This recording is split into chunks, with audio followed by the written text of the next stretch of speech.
মারাত্মক গরমে এই ঠান্ডার ডেজার্টটি আপনারা বাড়িতে বানিয়ে খেতে পারেন। এটা হচ্ছে ফ্রুট কাস্টার্ড। আমি এটা বাড়িতে বানিয়েছি আর কতটা ক্রিমি হয়েছে দেখুন। প্রথমে একটা ফুল ফ্যাট দুধ আমি নিয়েছি। এটা আমি রেড কাউয়ের নিয়েছি, আপনারা যে কোনো ব্র্যান্ডের নিতে পারেন। রেড কাউয়ের দুধটাই আমি ম্যাক্সিমাম ব্যবহার করি।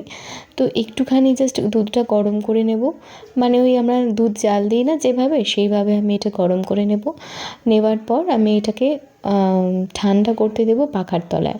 ওটা ঠান্ডা করতে দিয়েছি। আর এখানে 1 প্যাকেট আমুল স্প্রে দুধ আমি নিয়ে নিচ্ছি অন্য একটা প্যানের মধ্যে। এই প্যানটা খুব একটা গভীর নয়, খুব একটা জলের মধ্যে নেই। আমি পুরো 1 প্যাকেট এর মধ্যে মিশিয়ে নিয়েছি। আর এই যে দেখুন, এই মানে রেড কাউয়ের দুধটা সর পড়ে এসেছে, একদম ঠান্ডা হয়ে এসেছে।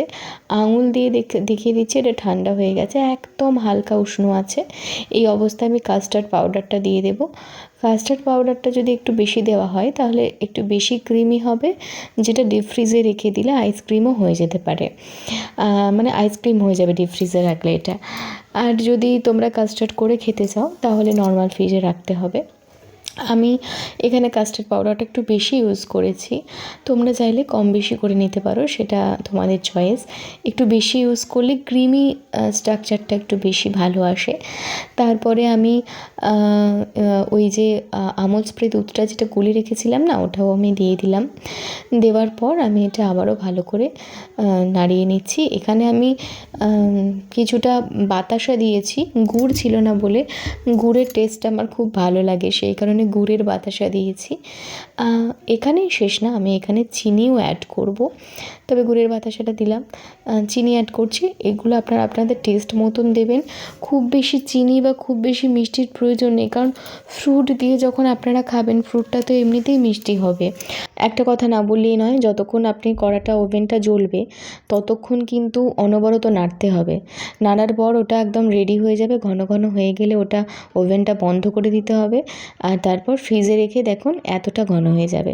আমি যতটা পরিমাণ আজকে বানাবো ততটা পরিমাণেই বের করেছি, আর বাকিটা কিন্তু ফ্রিজে রেখে দিয়েছি।